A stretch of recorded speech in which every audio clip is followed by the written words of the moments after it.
लातूरकरांनो, तुमचे घराचे स्वप्न आता होणार साकार. श्री मुक्तापुरे यांचे प्रिजो कन्स्ट्रक्शन्स घेऊन आले आहेत एक आलिशान गृहप्रकल्प, जे राजीव गांधी चौकापासून अगदी 2 मिनिट आणि नंदी स्टॉप व ट्युशन एरिया पासून अगदी 3 मिनिटांवर. तुलसी इलाइट.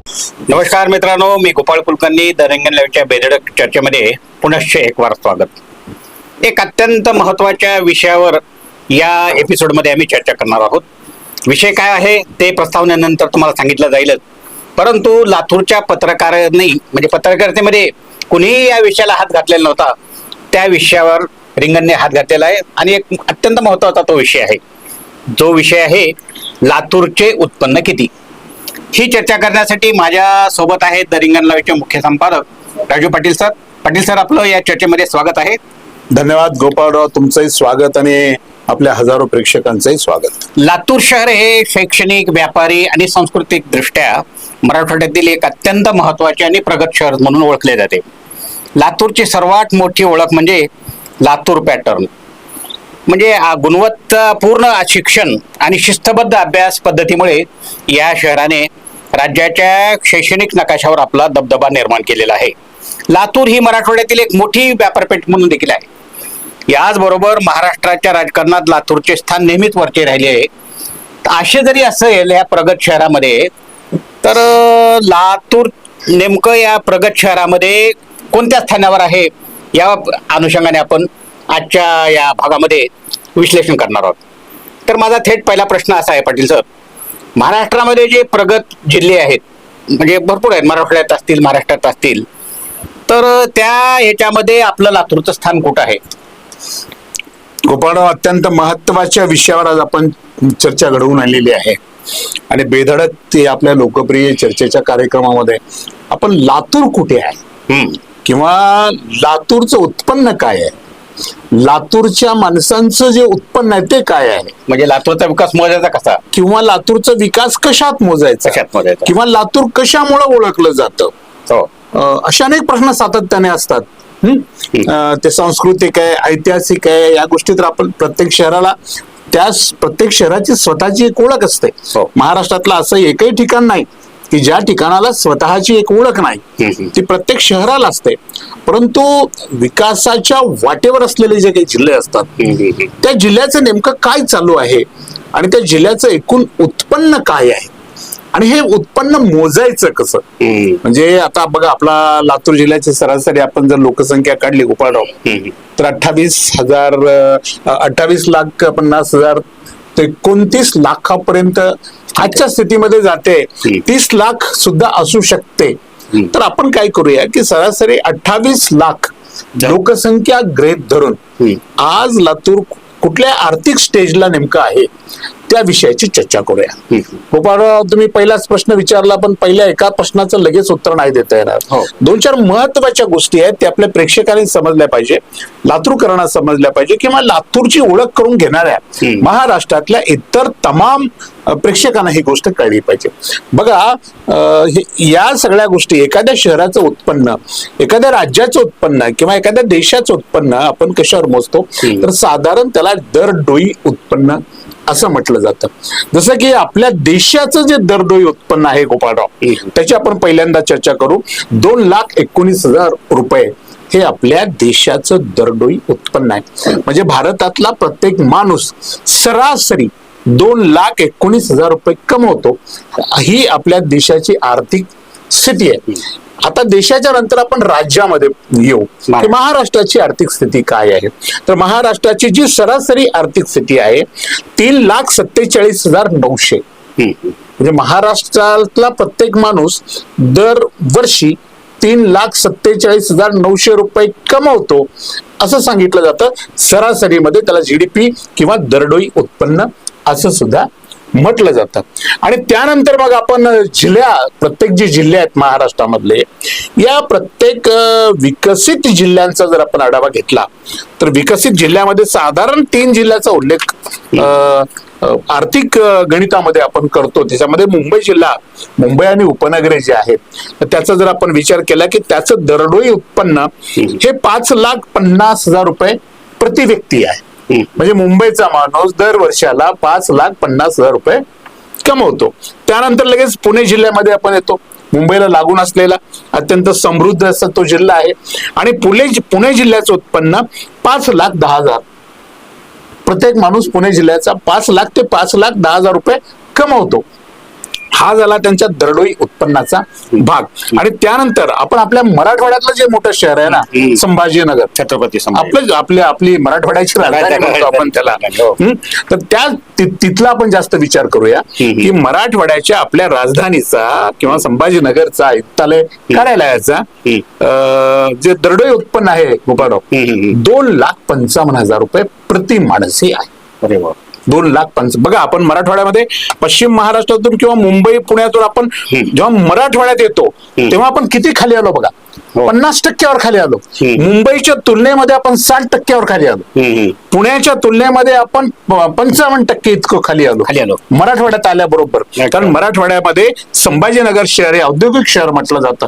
खूप मोठं, म्हणजे 60% उत्पन्न तिथलं संभाजीनगरचं हे औद्योगिक आहे. तेव्हा संभाजीनगर आता ओळखलं चाललंय ते केवळ ऐतिहासिक राजधानी वगैरे या गोष्टीमुळे नव्हे, तर तिथं चालू असलेल्या आर्थिक उलाढालीमुळे, त्यातही औद्योगिक क्षेत्र जी आहेत संभाजीनगरची, आणि ही औद्योगिक क्षेत्र विकसित झाली आणि त्यातून संभाजीनगरचं आता जे उत्पन्न वाढलंय, तर दरडोई उत्पन्न आता 2,55,000 रुपयेपर्यंत आलेलं आहे. आता आपण लातूरचंही आपल्या प्रेक्षकांना सांगणार आहोत, पण लगेच घाई करणार नाही. लातूरचं उत्पन्नाचे नेमके स्रोत काय आहेत, किंवा लातूर पॅटर्न म्हणून ओळखलं जात असलं तरी लातूरच्या अर्थकारणामध्ये लातूर पॅटर्नचा सर्वाधिक मोठा वाटा आहे का, हा प्रश्न अत्यंत महत्वाचा आहे. आणि या प्रश्नाचं उत्तर आहे नाही.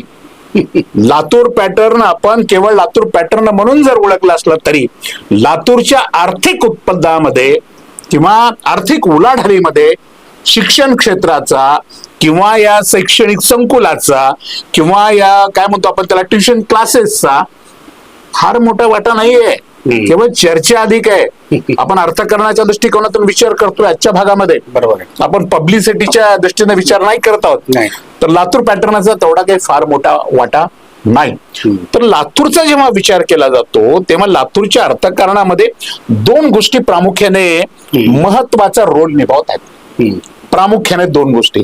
एक सर्वात महत्वाची गोष्ट आहे की ही जी लातूरची जी बाजारपेठ आहे, ज्याला कृषी उत्पन्न बाजार समिती लातूर जिल्ह्यातल्या, लातूर शहरातल्या आणि लातूर जिल्ह्यातली, तर या ठिकाणी सोयाबीन, कडधान्य जे आहेत, कडधान्य सोयाबीन असेल, करडई असेल, तूर असेल किंवा हरभरा असेल, या कडधान्याच्या बाबतीमध्ये लातूर जिल्हा हा सर्वात मोठा जास्त उत्पन्न देणारा असा तो जिल्हा आहे. आणि गोपाळराव, ही जी उलाढाल आहे कृषीची आणि कृषीपूरक उद्योगाची 20,000 कोटी रुपयाची, बापरे. आणि शैक्षणिक जी उलाढाल आहे लातूर पॅटर्नची ती 1,000 कोटी रुपयाच्या आत आहे. आपण त्यावर आता त्याची तुलनात्मक प्रत्येक ठिकाणी त्याची तुलना करूया. 800 ते 1,000 कोटी हा शैक्षणिक उलाढालीचा काय निर्देशांक आहे किंवा तो बांध आहे, फिगर आहे. आता ती 1,000 कोटी आपण शैक्षणिक, लातूरचं शैक्षणिक हब आहे आणि लातूरच्या शैक्षणिक हबमुळे लातूरची फार मोठी प्रगती झाली असं नाही. कारण 1,000 कोटी रुपयाचा उलाढाल असलेलं ते क्षेत्र आहे, महत्वाचं क्षेत्र आहे. त्यामुळे खूप मोठ्या प्रमाणात रोजगार निर्मितीला वाव मिळालाय. 25,000 ते 1,00,000 विद्यार्थी लातूरमध्ये दरवर्षी येतात जातात. त्यामुळे उत्पन्न वाढलं, अनेकांना त्यामुळे रोजगार मिळाला. ही गोष्ट खरी असली तरी या क्षेत्राची उलाढाल 1,000 कोटी रुपयापेक्षा अधिक नाही. आणि कृषी आणि कृषी पूरक जे उद्योग आणि व्यवसाय आहेत याची उलाढाल लातूर जिल्ह्यामध्ये 20,000 कोटी रुपये इतकी आहे, लक्षणीय आहे. म्हणजे सर्वात मोठा भाग आपण काय म्हणतो. आता आपण चर्चा करत असताना तुमच्या मनात काय विचार आला की लातूर कशाला ओळखलं गेलं पाहिजे. लातूर सोया, लातूर तूर, लातूर हरभरा, म्हणजे कडधान्यांच्या बाबतीत आणि तेलबियांच्या बाबतीमध्ये मोठमोठे मॉल जे आहेत ना पाटील पुण्यामध्ये, मुंबईमध्ये, तर लातूरची डाळ म्हणून तिथं तूर डाळीचा 100 डाळ उद्योग आहेत लातूर जिल्ह्यामध्ये, प्रसिद्ध लावला जातात तिथं बोर्ड. लातूर आणि लातूरची डाळ देशातल्या कानाकोपऱ्यामध्ये जाते. तुम्ही दिल्लीत गेलात किंवा तिकडच्या उत्तर भारतामध्ये कुठे गेलात, कुठेही गेलात तुम्ही तर लातूरची डाळ मागितली जाते. म्हणजे डाळीचा जो उद्योग आहे किंवा कृषी आणि कृषी पूरक जे व्यवसाय आहेत याची उलाढाल गोपाळराव 20,000 कोटी रुपये ही उलाढाल लातूर जिल्ह्याची आहे. त्यानंतरची जी उलाढाल काय आहे, 2 नंबरला काय येतं किंवा त्याच्यापेक्षा जास्त काय आहे, उद्योगाची उलाढाल लातूर जिल्ह्याची किती आहे. आता आपली MIDC आहे, लातूरची MIDC आहे किंवा जिल्ह्यातल्या छोट्या मोठ्या सगळ्या म्हणून MIDC आहेत. या MIDC मध्ये जे जे काही आता उद्योग सुरू आहेत, मग ते तेलबियांचा उद्योग असेल, कृषी पूरक उद्योग असतील किंवा स्टीलच्या संदर्भातले काही उद्योग असतील, पत्रे निर्मितीचा काही कारखान्याचा उद्योग असेल किंवा इतर सगळ्या उद्योगाची उलाढाल जी आहे ती 12,000 कोटी रुपयाची उलाढाल उद्योगाची. आपल्या जिल्ह्याची, लातूर जिल्ह्याच्या उद्योगाची उलाढाल किती आहे? 12,000 कोटी रुपयाची आहे. आणि सर्वात जास्त आता उरतात सगळा मोठा फिगर आहे, सर्वात जास्त 28,000 कोटी रुपयाची उलाढाल लातूर जिल्ह्यातल्या सेवा क्षेत्राची. सर्वात मोठं क्षेत्र मग कुठलं म्हणायचं, आता सेवा क्षेत्र नंबर 1 लाच येतं ना. परंतु भानगड कशी असते, सेवा क्षेत्राचा जी 28,000 कोटी रुपयाचा आकडा कुठे जातो, सर्व शासकीय कर्मचारी, बँकिंग कर्मचारी, त्यांचे पगार, त्यांचं टर्नओव्हर, त्यामुळे ते हा आकडा आपल्याला मोठा वाटतो. परंतु सेवा क्षेत्राचा आकडा 28,000 कोटी रुपये असला तरी कृषी आणि कृषी पूरक उद्योगाचा आकडा जो आहे 20,000 कोटी हाच सगळ्यात महत्वाचा आकडा आहे. आणि लातूर हे आता सोया हब म्हणजे ओळखलं जातं किंवा लातूरची बाजार समिती आशिया खंडामध्ये, संपूर्ण आशिया खंडामध्ये उच्चतम कृषी उत्पन्न बाजार समिती लातूरची म्हटली जाते. तर त्या लातूरच्या बाजार समितीला हे वैभव का प्राप्त झालंय, तर लातूर जिल्ह्यातल्या शेतकऱ्यांनी आपल्या पीक पद्धतीमध्ये बदल करून हरभरा आणि सोया या 2 पिकावर जास्तीत जास्त भर देऊन उत्पादन काढलं आणि मोठा व्यवसाय तिथून झाला. त्यामुळे त्याला प्रथम क्रमांक त्याला मिळालाय. एवढंच थांबून चालणार नाही. आपल्या जिल्ह्यामध्ये साखर कारखानदारीचा वाटा खूप मोठा आहे. मग आता साखर कारखानदारीचा वाटा कितीही मोठा असला तर साधारणपणे साखर कारखानदारीतून लातूर जिल्ह्यातल्या नागरिकांना किंवा लातूर जिल्ह्यामध्ये साखर कारखाने किती कोटी, वार्षिक किती हजार कोटी रुपये ची उलाढाल साखर कारखान्यात होते. आपल्या समोर आकडा 3,000 कोटी रुपये. आपले 11 कारखाने खासगी आणि सहकारी तत्वावरचे म्हणून जिल्ह्यामध्ये, आणि हे कारखाने 3,000 कोटी रुपये एवढी त्याची आपल्या जिल्ह्याची उलाढाल आहे. त्यानंतर भुसार बाजार लातूरचा भुसार बाजार फेमस आहे ना. किराणा असेल, भुसार बाजार असेल, मार्केट प्रचंड मोठमोठे आहेत. आणि खेड्यापाड्यातले किंवा शेजारच्या जिल्ह्यातले अनेक मोठे व्यापारी लातूरला खरेदीसाठी येतात. आठवडी बाजार येतात. मग ती डाळ असेल, तांदूळ असेल, साखर असेल, काय जिरा मोहरी ज्या काही गोष्टी लागतात संसारामध्ये त्याची करोड रुपयाची खरेदी लातूरमध्ये होते. त्याला भुसार मार्केट असं आपण साधारणपणे म्हणतो. या भुसार मार्केटचा वार्षिक उलाढाल जी आहे ना ती 6,000 कोटी रुपयाची. म्हणजे अत्यंत महत्वाचे मुद्दे आहेत आपल्या लातूरच्या जनतेच्या समोर आपण ठेवले पाहिजे की लातूरचं भुसार मार्केट असतं. अरे तो काय भुसार मार्केट आहे? भुसार मार्केट नाही. भुसार मार्केटचं योगदान किती मोठं आहे, 6,000 कोटी रुपये एवढं आपल्याला भुसार मार्केटचं तिथे पूर्णपणे टर्नओव्हर होतं. त्यामुळे भुसार मार्केटचं 6,000 कोटीची उलाढाल आहे. कापड बाजार लातूरचा, मग लातूरच्या कापड बाजाराचे उल्लेख करताना किंवा चर्चा करताना थोडस कापड बाजार लातूरचा मागे पडलेला बाजार आहे. कारण लातूरच्या कापड बाजारामध्ये 1,000 कोटीपेक्षा अधिक उलाढाल होत नाही. त्यामुळे कापड बाजारामुळे फार मोठं लातूरला उत्पन्न लातूरचं वाढलंय किंवा कापड बाजारामुळे लातूरचा रोजगार निर्मिती खूप मोठी झाली किंवा नफा खूप वाढलाय अशातला भाग नाही. 1,000 कोटी रुपये म्हणजे जितकं एज्युकेशनचं जेवढं योगदान लातूरमध्ये आहे तेवढंच योगदान हे कापड बाजाराचं सुद्धा लातूरमध्ये आहे. पण सर्वात जास्त योगदान असेल तर पुन्हा कृषी आणि कृषीपूर्वक व्यवसायाचं, कारण 20,000 कोटी रुपयाची उलाढाल आपल्याला तिथे होताना दिसते. गोपाळराव, आता आपण काही तुमच्या मूळ प्रश्नाकडे येऊ. प्रेक्षकही वाट पाहतायत, अरे बाबा लातूरचं सांगायला तुम्ही बाकीच्याच गोष्टी सांगायला. हे सांगणं खूप महत्वाचं होतं की लातूरमध्ये कुठल्या क्षेत्रामध्ये किती उत्पन्न होतं आणि त्याचा संपूर्ण जर आपण आकडा किती आहे नेमका लातूर जिल्ह्याचा 1 वर्षाचा एकूण व्यवहाराचा उलाढालीचा आकडा किती आहे, तर तो आकडा जातो 60,000 कोटी रुपये इतका. म्हणजे संभाजीनगरच्या नंतर जर 2 नंबरची उलाढाल कुठं होत असेल लातूर मराठवाड्यामध्ये तर ती लातूर जिल्ह्यामध्ये होते, कारण हा आकडा येतो 60,000 कोटी रुपये. मग आता 60,000 कोटी रुपयाची तुमची प्रचंड उलाढाल आहे जिल्ह्याची, परंतु तुम्ही जेव्हा त्याचं मानसी उत्पन्न, दरडोई उत्पन्नामध्ये तुम्ही जाता, तेव्हा मात्र लातूरचा ग्राफ खूप खाली येतो गोपाळराव. म्हणजे लातूरचं जे दरडोई उत्पन्न आहे ते केवळ 1,93,000 रुपये वार्षिक आहे. म्हणजे लातूरचा माणूस, प्रत्येक लातूरचा माणूस सरासरी 1,93,000 रुपये वर्षाला मिळवतो.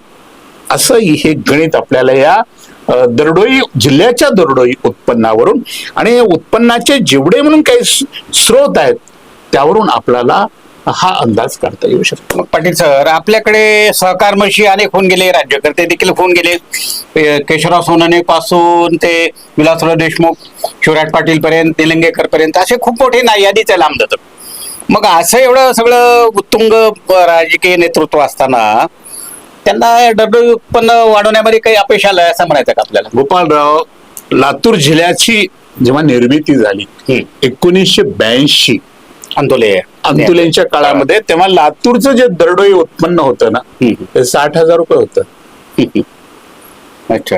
जेव्हा 82 ला लातूर जिल्हा निर्माण झाला, लातूराने ना मला वाटतं जालना एकच आपण लातूरचं बोलतोय असं त्यावेळेस, तेव्हा लातूर जिल्ह्याचं दरडोई उत्पन्न काय होतं?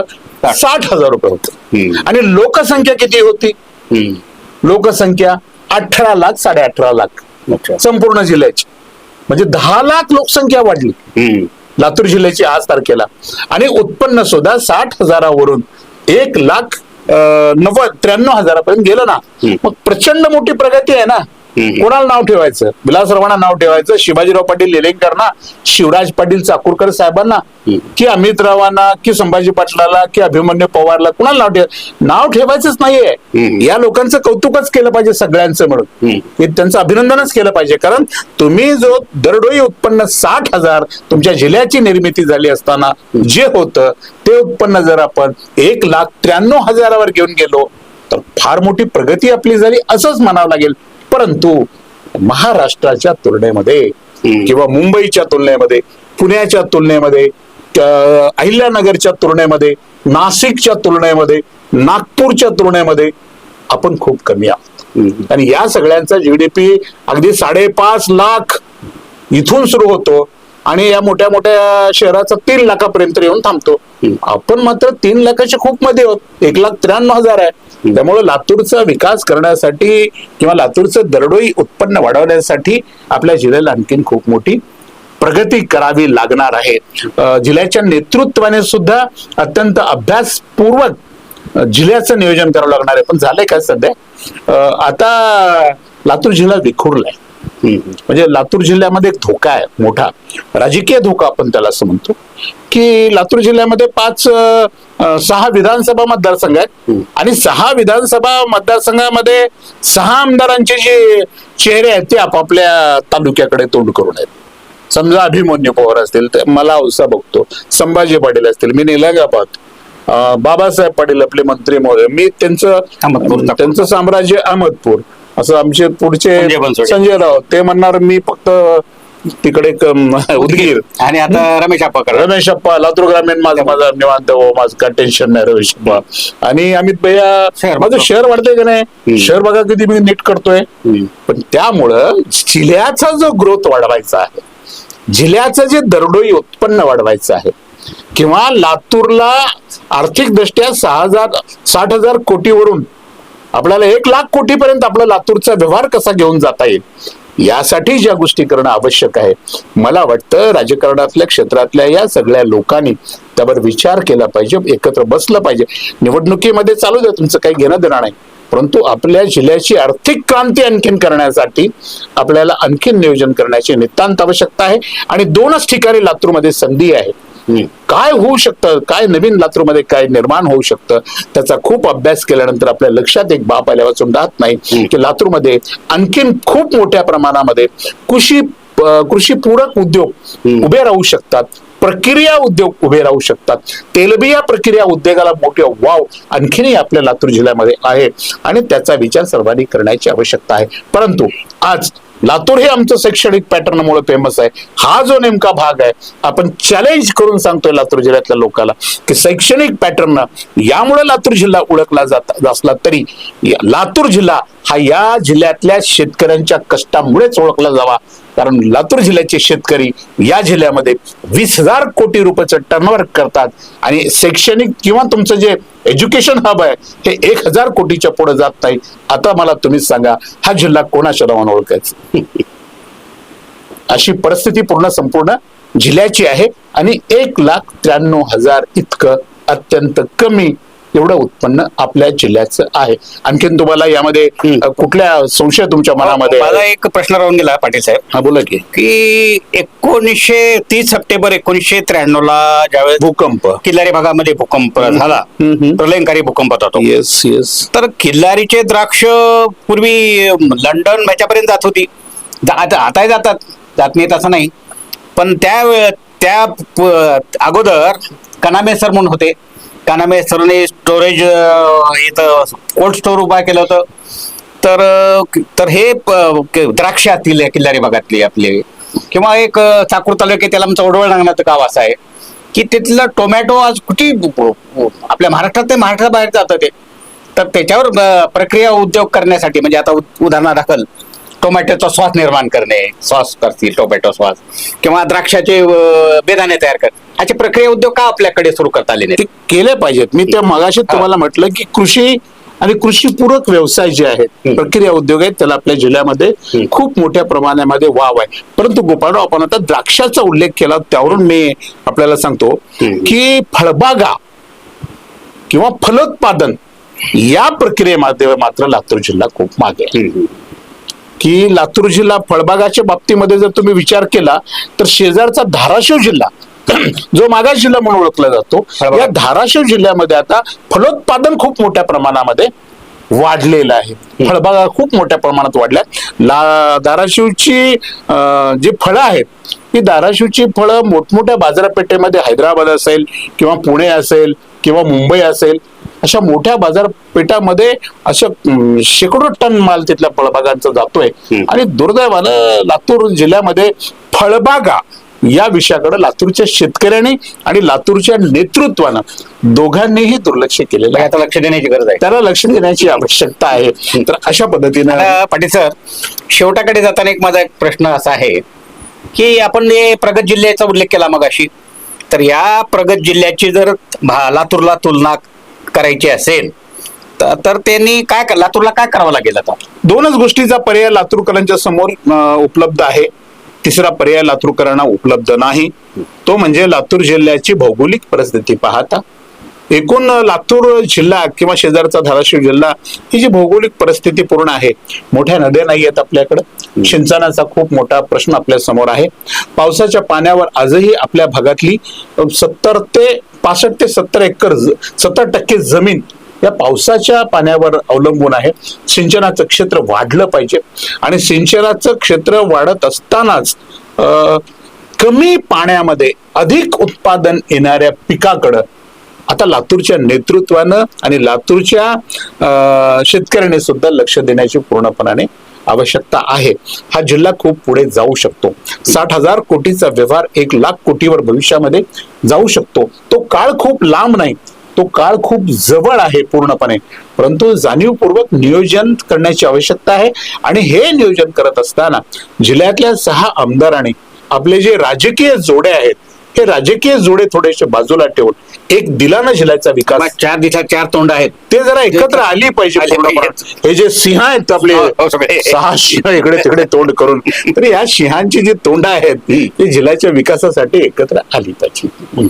मग समारोप करताना तुम्हाला बऱ्याचशा गोष्टी तुम्ही उपाययोजना सुचवल्या. आमच्या प्रेक्षकांच्या मनामध्ये असं असेल, बाबा ठीक आहे तुम्ही उत्पन्न वाढावं असं सांगितलं, हे केलं, पण तुमच्या पुतळीमध्ये अशा काही अजून गोष्टी राहून गेल्यात ना की या गोष्टी अजून केल्या तर अजून आपला लातूर जिल्हा प्रगत होईल. नाही, लातूर जिल्हा प्रगत होण्यासाठी तर सर्वच क्षेत्रातल्या लोकांनी आपापल्या पद्धतीनं योगदान देणं आवश्यक आहे. उद्योगाच्या क्षेत्रातलं उत्पन्न आपलं केवळ 12,000 कोटी रुपयावर आहे. या क्षेत्रानं सुद्धा खूप मोठी प्रगती करणं आवश्यक आहे. 12,000 कोटी रुपयाचं हे आपलं जे टर्नवर्क आहे उद्योगाचं, हे 22,000 कोटी रुपयावर कसं जाईल, आणि कृषीचं जे टर्नवर्क आहे 20,000 कोटीचं, हे 40,000 कोटीवर कसं जाईल, यासाठी सर्वांनी, शेतकऱ्यापासून, व्यापाऱ्यापासून, पत्रकारांपासून, प्राध्यापकापासून, डॉक्टर पासून ते राज्याच्या आणि जिल्ह्याच्या नेतृत्वापर्यंत सर्वांनी लक्ष घालण्याची आवश्यकता आहे.